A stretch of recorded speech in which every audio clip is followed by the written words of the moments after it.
All right, welcome back to another episode of Up and Down with Sam. This is episode 9, special episode for me. We got an important guest, one of my coaches, teachers, baseball, golf, all of the above for a long time. So this is John Luopa. I call him Coach, so you'll hear me call him Coach.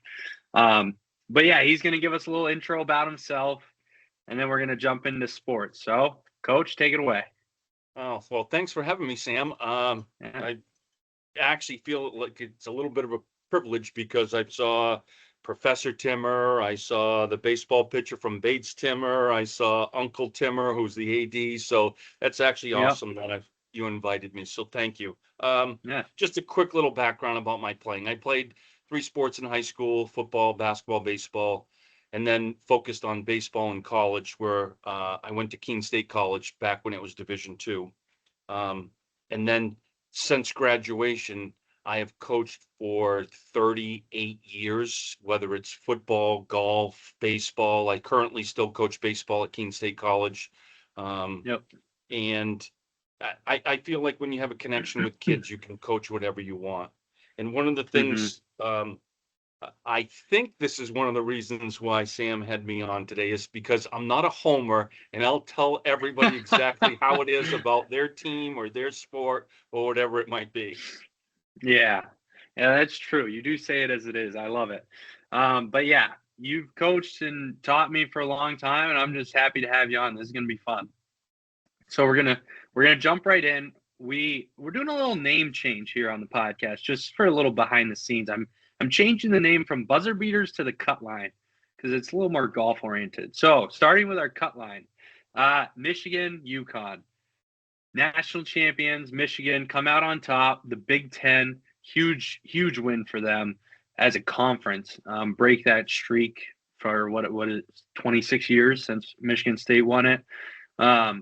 Poor, really from a fan perspective, it was a boring or like ugly game in a way. Not many shots were falling for either team. It was more of just like a physical bloodbath. But Michigan comes out on top. They get the big win. What'd you think of that game? I thought it was really interesting to see the two teams and how they have grown to be and get to where they are. UConn hmm brings back a lot of veterans that they have had in their program for a while, and Michigan starts 5 transfer guys out of the hmm portal. So that's a big props to the coach of Michigan. Is it Dusty May? Dusty May, yep. Yeah, to be able to pull that off and get them to play cohesively. I saw him play back in November, and I made the pick of Michigan to win it all when I saw those guys play back in November because they played unbelievable defense and they were athletic. Was that during that new era tournament, which was when they killed Gonzaga by like 40 or something? Yeah. Yeah. Yeah, it was impressive all around. Just the year they had. Um, I think one of the coolest parts about the team was you had the best player, Yaxel Lenenborg, was probably the most unselfish player on the entire team, which was I just thought it was cool to see. Like he worked his tail off on defense all year. He gets an injury in the Final Four there, battles through that, but he was always passing the spotlight, passing the ball, like the whole thing. So I just thought that was probably the one of the cooler parts about the season for them, which I enjoyed. Yeah, and I liked how the player from North Carolina who wasn't wanted anymore at North Carolina turns out to be the Yeah, player of the Ellie tournament. Cadeau. Yeah, that Yeah. was awesome. A little bit of a slap in the face as they're hiring a new coach. Um, but yeah. And so then sticking with it, the Big Ten wins another national championship. The UCLA women absolutely dominate South Carolina. Um, just a great showing for them, really. They've just plowed through teams the entire bracket, really. And you had them picked as the winner as well. I did. What did you think Now, about there's a, that? there's a couple of reasons for that, though. One is my daughter-in-law and her brother and her whole family and all of them love. My daughter herself loves UConn and UConn this, UConn that. I watched UCLA beat Iowa by 51 points in the Big Ten championship, and I said, how can you not take them to, I hmm guess, pull an upset, but to win the whole thing? Yeah, and from a little coaching perspective and fan perspective, What'd you think about the whole Gino and Don Staley thing? Bad look for Gino. Bad I look. know. It I, was and he just dug himself a deeper hole as he kept trying to explain himself. I She didn't know. shake hands before the game. They have video of them shaking hands. Yeah. The girl got her shirt ripped. They She show ripped it her ripping herself. her shirt. It's like, Yeah. oh, Gino, stop. Just stop and Yeah. apologize. And he finally did. Yeah. I know. Tough look for Gino.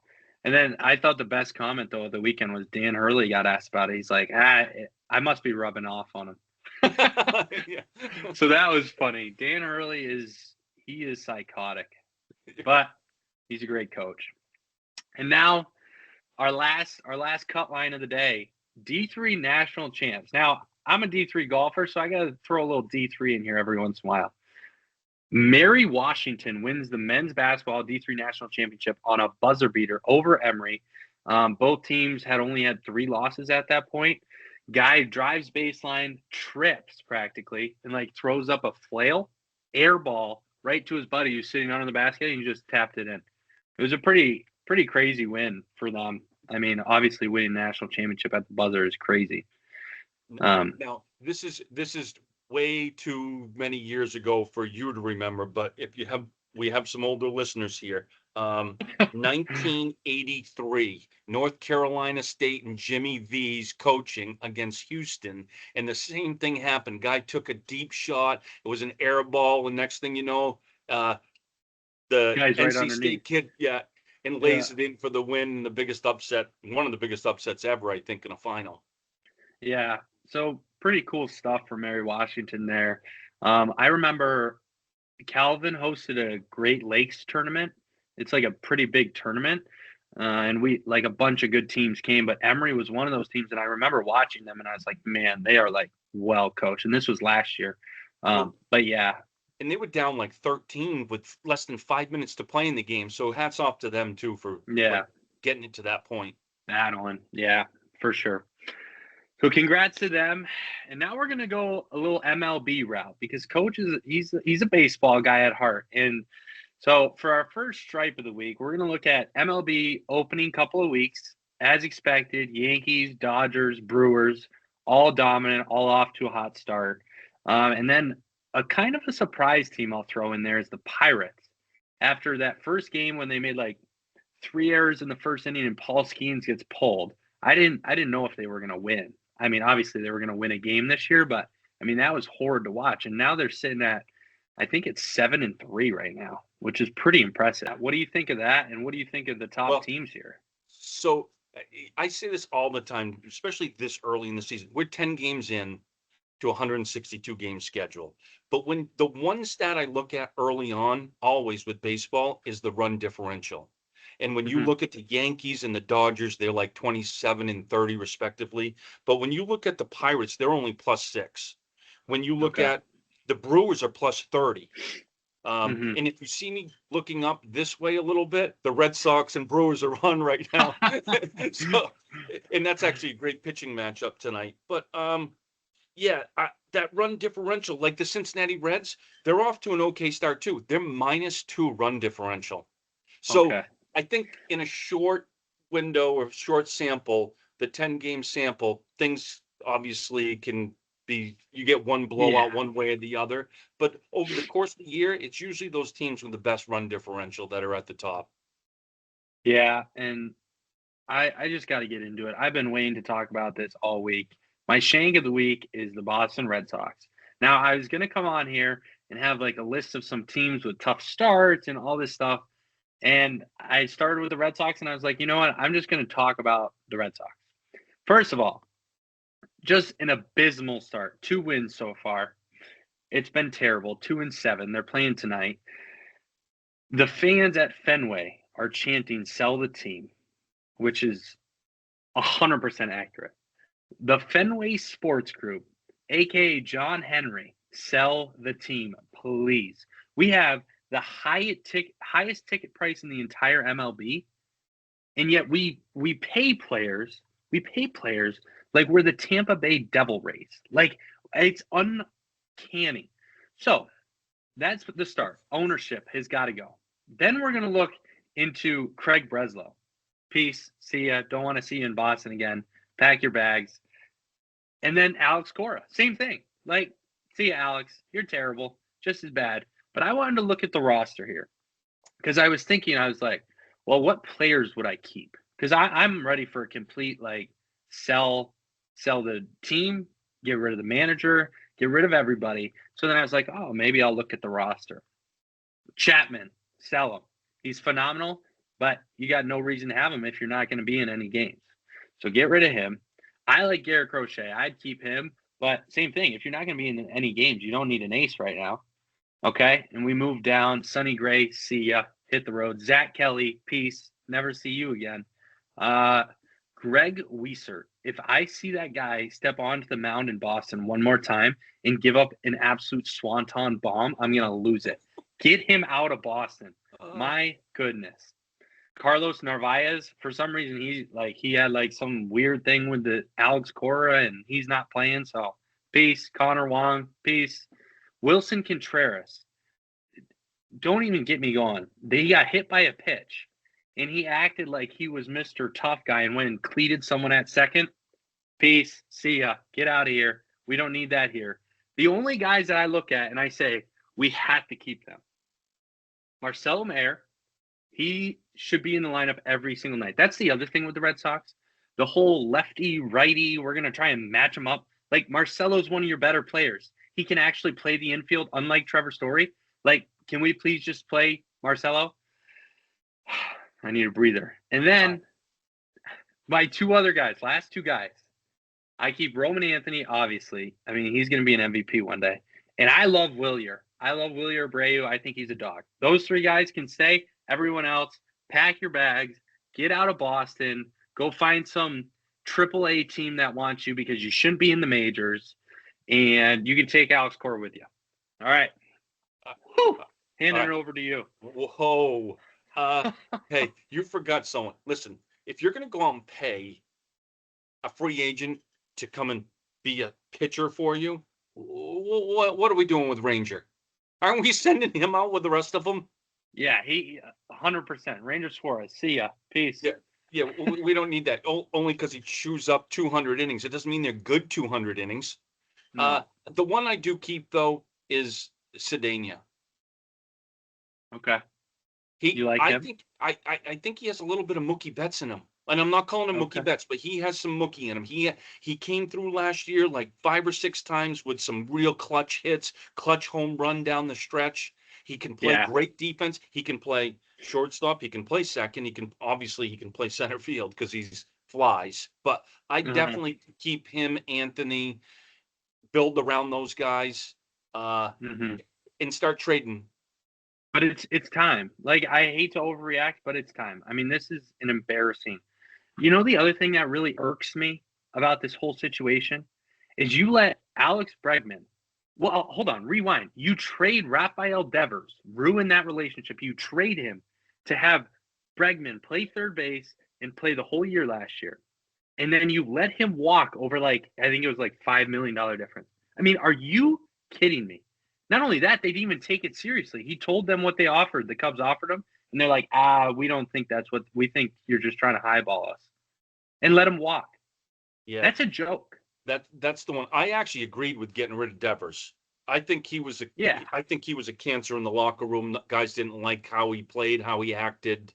So I thought that was good. And I don't think he's really been great out in San Francisco. But that field wasn't set up for a lefty hitter anyways. I don't think, especially when the wind's blowing. But getting rid of him and bringing in Bregman, I thought was awesome. But then how do you not sign him? They should give him an extension last year somehow. I don't understand that. And then you bring in Caleb Durbin, who is utter trash. He started 0 for 20. That was supposed to be our replacement for Bregman. I mean, is that a joke? I can't even fathom that. Like, talk about a guy who can pack his bags. Was it Breslow that gave the contract extension to? And I think the kid is a great kid. His swing is so bad. He swings straight downhill at the ball, and he can't hit anything on the inner third. And that's the Campbell kid. He's in AAA right now, and they gave him a $70 million extension. Yeah. He's just sitting there raking it in. He needs to go. Breslow. Totally agree. Yeah, Christian Campbell. He's sitting in AAA just raking in money. Yeah, He's yeah, like, I'll keep batting 200 yeah. and can't play a position. And then finally, well, first of all, back to Durbin. I mean, we couldn't get a bag of Lay's for him. I mean, that should just be we should pay for his bus ticket out of Boston. Like that's what we should do with him. And then Trevor Story. I mean, can he not field the ball? He's a shortstop in the MLB who can't field the ball. Most shortstops, when they get to the time in the career that he's at, translate over to second base or third base. And it's not like he's like ripping the cover off the ball. Like it's probably No, time to move on from him. Try to get terrible. something from him. Actually, you got to hope some contender has an injury to a shortstop and you can trade him for something. Yeah, you can unload him. I mean, it's really unfortunate for such a storied franchise with so much money at their fingertips to put this roster together, knowing that you have Roman Anthony, who's a dog, you have an ace in Crochet, you have a star closer in Chapman. Like you have these big pieces coming back. For you to put that roster around them, like you should not have a job. You should not have a job. And I just think that's ridiculous. No, I agree, especially with the GM. Yeah. Like, see you, Breslow. We'll pay for your bus ticket and you can sit next to Caleb Durbin on the way out. Like, my goodness. And on the way through Worcester, you can pick up Campbell. All three of you. Campbell will actually pay for the bus ticket with how much he's making playing AAA.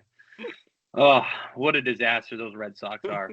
So that's definitely the shank of the week. That's been the shank of baseball. That's probably been the shank of sports so far. So now that I've had that rant and we've gotten that off my chest, we're going to move into our Masters preview. It's a huge week in the golf and sports world. It's the Masters at Augusta National. If you don't know, that's what that flag is right there. It's arguably the best tournament in golf. It's unbelievable every year, pristine. They come back to the same course, and it's where all the top guys clash.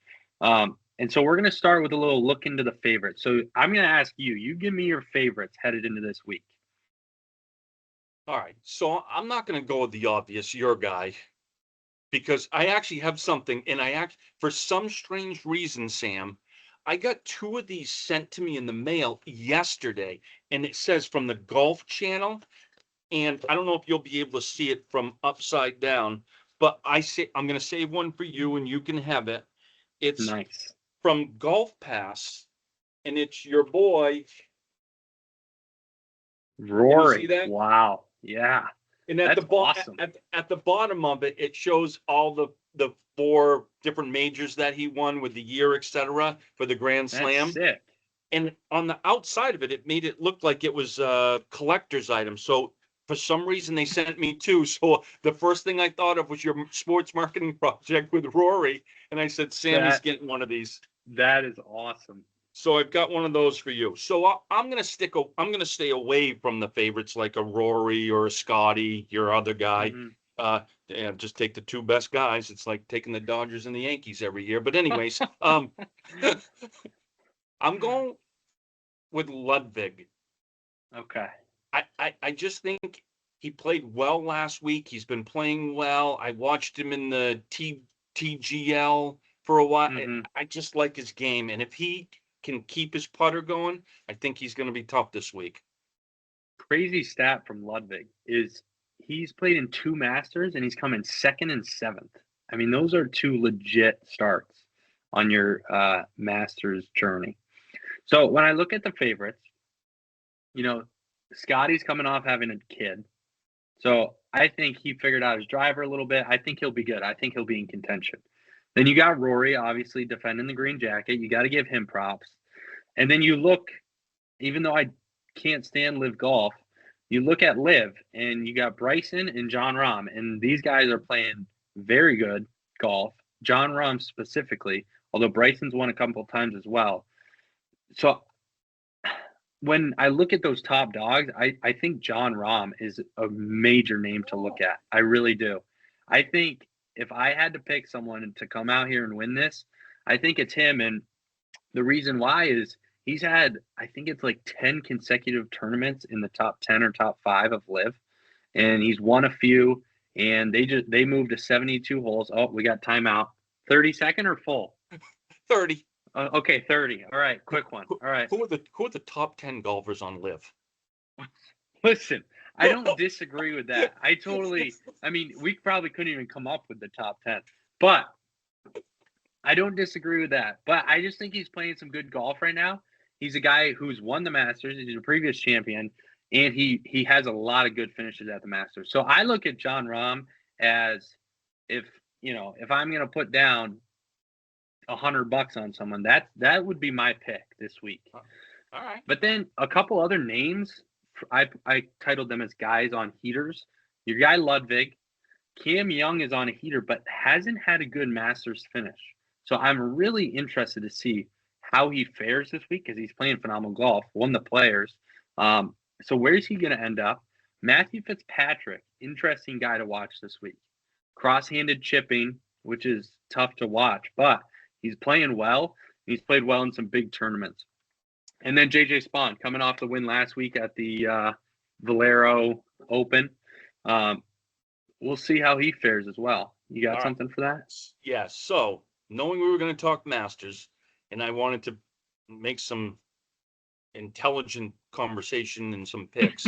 J.J. Spawn, if you could put $100 on someone not to come in the top 20, that's who I would pick. And the only reason I say that, here's why I say that.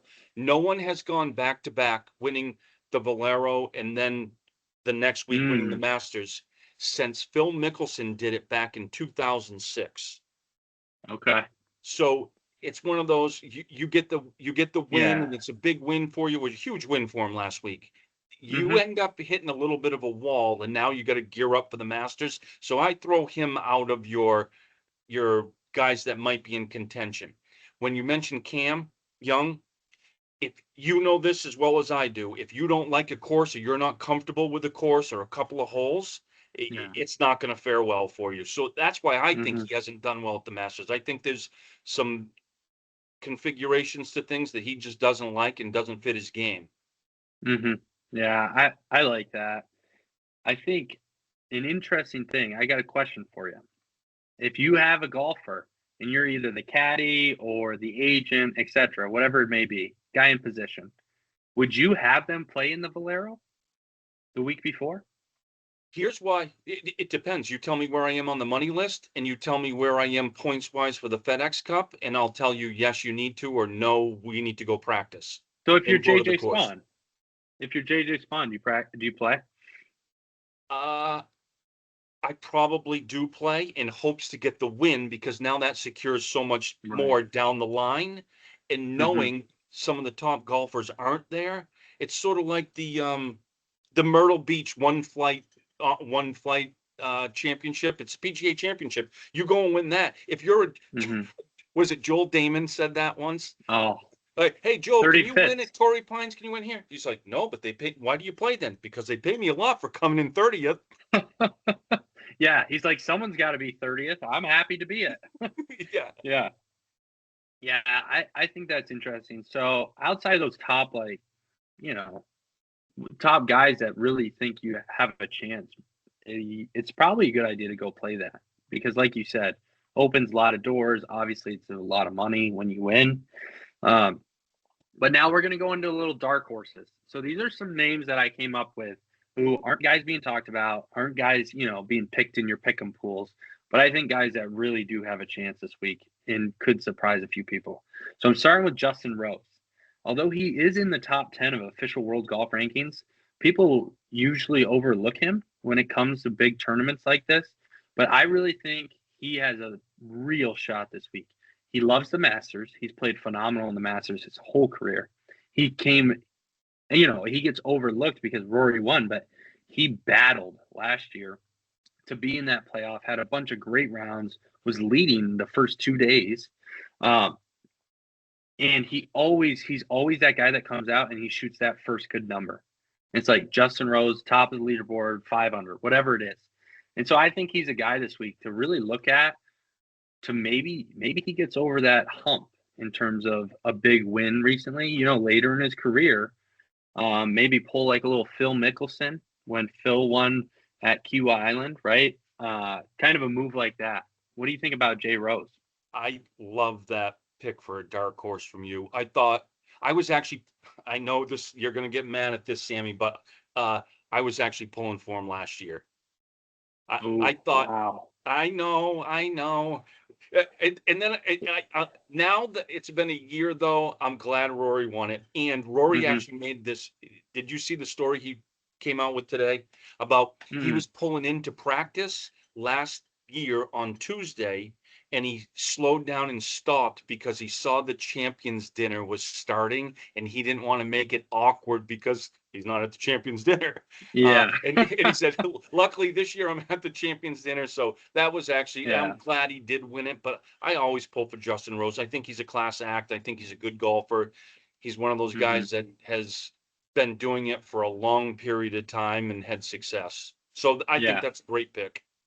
100%. And if you don't like Justin Rose, I encourage you to go watch the Netflix series Full Swing because he really is a good dude and just a class act. So he's hard to root against, and I'll be rooting for him if he's up at the top of that leaderboard. So now I got two other names for you. Gary Woodland coming off a big win, his first win in a long time. He's got the story behind him, the momentum behind him. Another guy that you just always should be rooting for. Absolutely love him. And who knows, like the way he shapes the ball a little bit, I love his swing. He compresses the crap out of it and hits it a mile. So I think he could potentially hang around. I don't know if I think he can win, but he can definitely contend. And then Patrick Reed. I'm not a Patrick Reed fan. I can't stand him. I think he's a dink. I think he's a tool, but Cheater. he's a cheater as well. But Hey, does he get an extra foot wedge in his bag this week? Because then I might take him. Because if he doesn't, I'm not or taking like him. or like the little shovel behind the sand in the ball. In the bunkers, yeah. Get a good lie. But you got to give him credit because he is always, always, always in contention at the Masters. He's had 7 top tens in his last, like, I think it's like 10 years. He's been phenomenal. Came in third last year. So I think he's a guy to look at heavily for this one as a dark horse.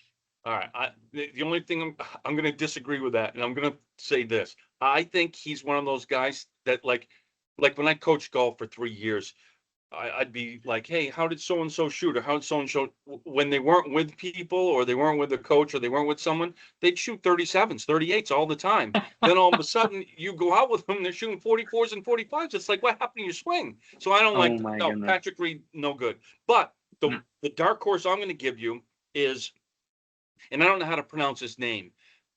The lefty, he just won. Akshay Bhatia. Yes, he's my one dark horse. Besides, if you're calling Justin Rose a dark horse, that's fine. Right, kind of. But Overlooked. yeah, overlooked. Yeah, but I'm taking my guy as the dark horse. Now, I need a full timeout here. And the full timeout, I gotta tell the viewers this story.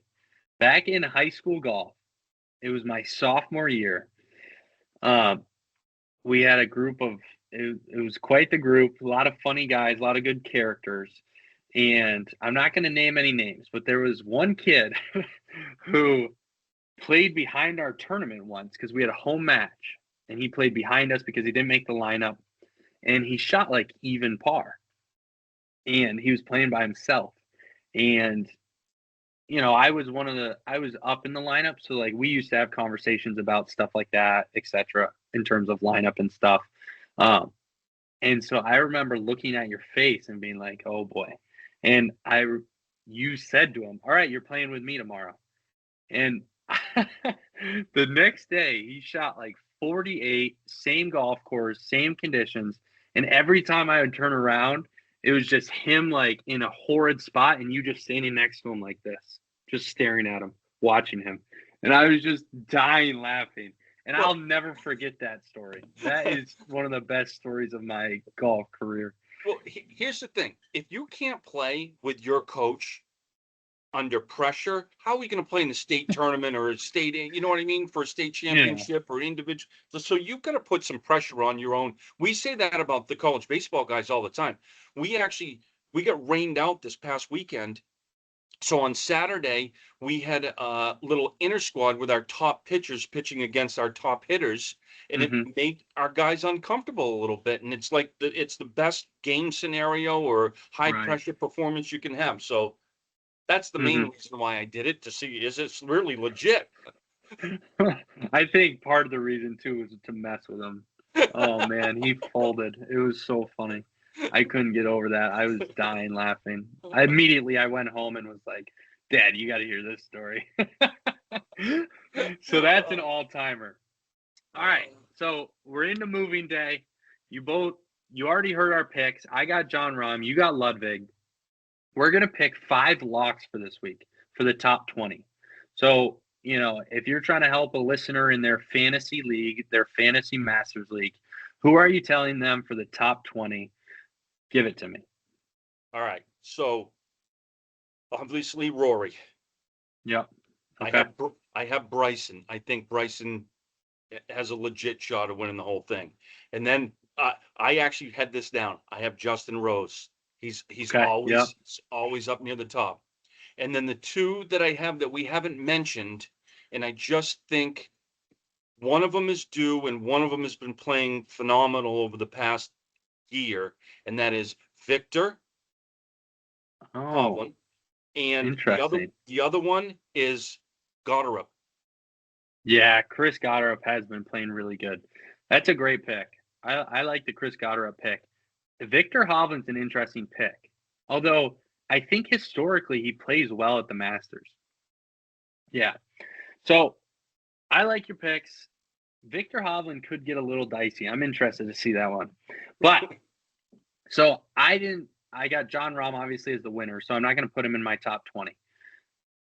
First name, Xander Schauffele. I think Schauffele, he plays the Masters great. He was tied for 8th last year. He's been tied for 2nd recently. He plays the Masters great. He's finished in the top 10, 63% of his starts at the Masters, which is a phenomenal number. So I look at Xander to have a great week. The reason I'm staying away from Rory, as you picked him, I'm not going to pick him. I could see a little champion fatigue, right? It's a new week for him. He's at the champions dinner. He's sitting up in front of the press with the green jacket on. Like he's got all these other things going on that he's not used to, headed into a major week, and especially this week. And I just think I think he's going to play well the first 2 days, and I think he's going to kind of fizzle out. And so that's why I'm leaving him out of my top 20. I got Bryson with you. I totally agree. I think Bryson is almost a for sure top 20 this week. I just think he's playing good golf, even though I don't really love him. He's playing good golf, and just one of those guys that's always in contention at the big tournaments. So Xander, Bryson, I got Patrick Reed. I know you just said I would put $100 to keep him out of the top 10, but I'm rolling with him. I think he's going to play well. I really do. And then Ludwig, hot hand. Don't need any more explanation there. You picked him to win. I'm picking him in my top 20. And then I'll chuck you another name. I'm going with Fitzpatrick. I think he's going to have a good week. Now, he hasn't historically played well at the Masters, which concerns me slightly. But I'm going to go out on a limb. I'm going to take him for my top 20. Screw it. I'm in. So that's my top 20. What do you think? I don't mind it. I don't like the Reed pick, but that's probably more personal than anything. And the other one is I try to do this each and every week. I go back and look at the 2 years previous and then the last year tournament on that golf course and see who plays well on the course, because guys don't have to be playing well. All of a sudden they get to a course that they have confidence, they're familiar with, they know they have 4 or 5 birdie holes that are in the bag. Mm-hmm. They just play well. And in opposite, you go to a golf course near where we are in Jaffrey, and your scores are going to blow up. You see, you're rolling your eyes because certain people don't like the course. Certain people play great at that course because they're used to it. So I just don't like those people who are historically not good at the Masters to all of a sudden become good. Yeah. Yeah, we're going to see. I'll chuck you a course from my high school days. You remember Atkinson? Yeah. Yeah. Oh man. I For the was, viewers, I was pretty consistent. Like I would play well at most places. Whenever Atkinson Resort and Spa or whatever the heck they call it came around on the schedule, it was like, oh you, geez, we lost Sam for the day. It was like 43-46 every time. and, well, at least you didn't say, "Oh, my hamstring hurts and I can't play." The one course that I always thought guys had trouble with was Passaconaway. Oh yeah. There were That two was or just three yeah. holes at Passaconaway where if you weren't familiar with it, there was a little bit of target golf, and then there was a long Hmm. par three, and I thought that was always a Yeah. tough course for us.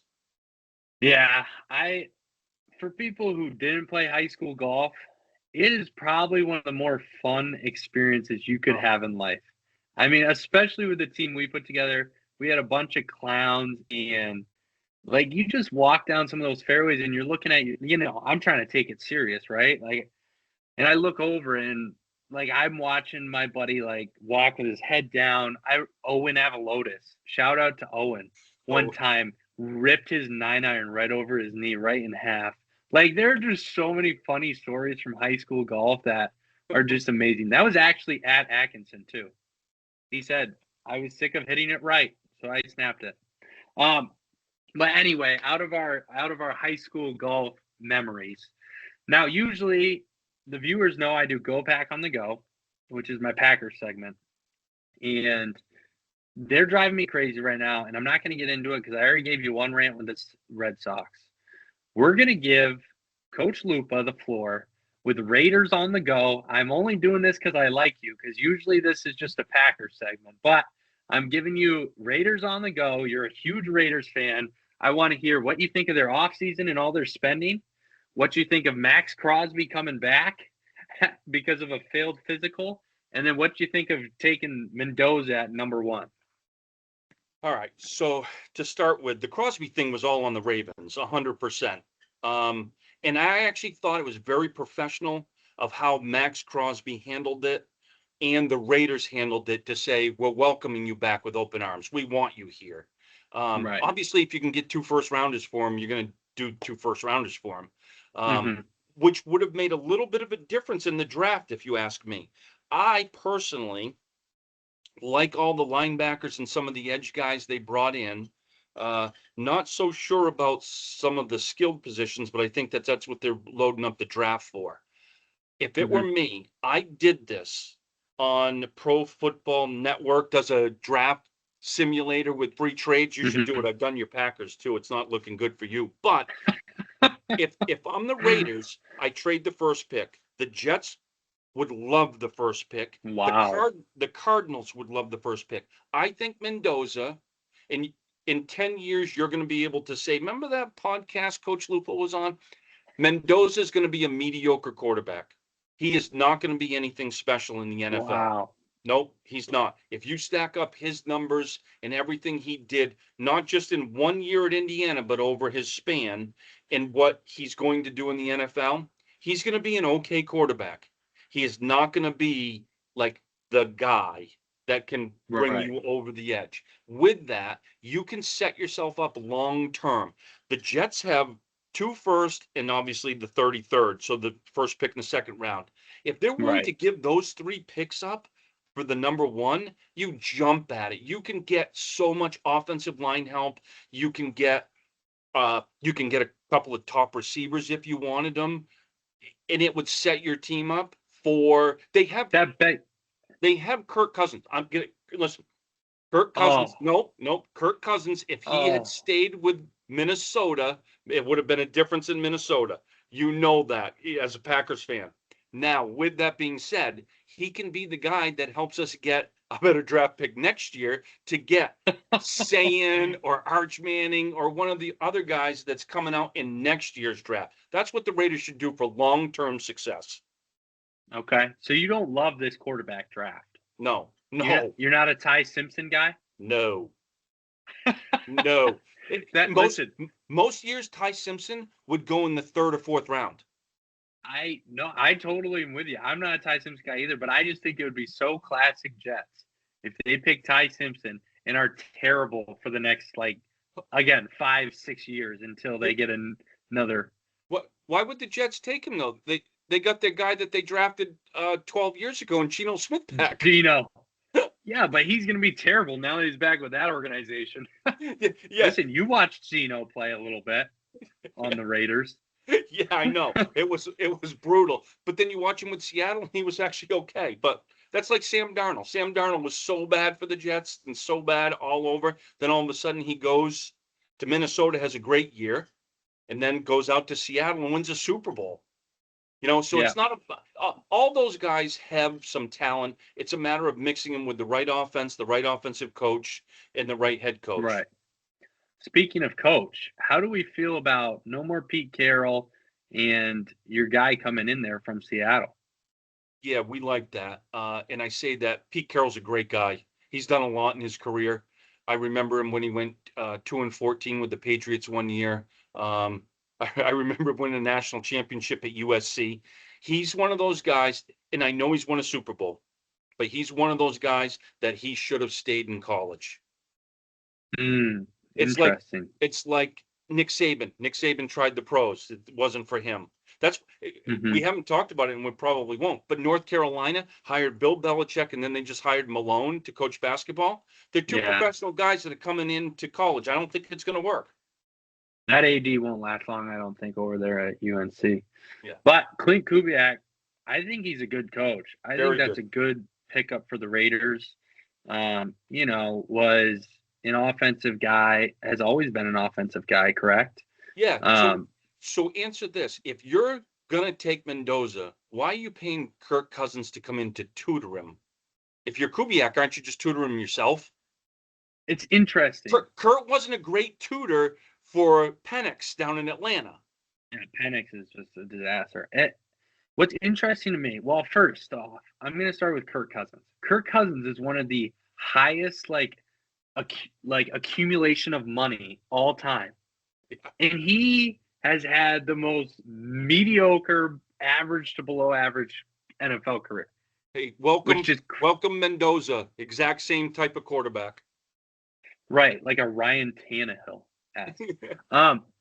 But I don't know why they paid him all that money. I mean, maybe they don't go with Mendoza, but if they don't go with Mendoza and then Mendoza is good, then they're in real trouble. If Mendoza goes to the Jets, are you worried about him being good? No. If he goes to Arizona, that's fair. If he goes to Arizona, are you worried about him being good? No. Right. No, that's a fair point. And then final question on your Raiders. Give me the season prediction. What's their record this year? I'll give you two predictions. And I say two. If it's Kirk Cousins, I'm going 7-10. Wow. Get to the 7 mark. Yep. If it's Mendoza, I'm going 4-13.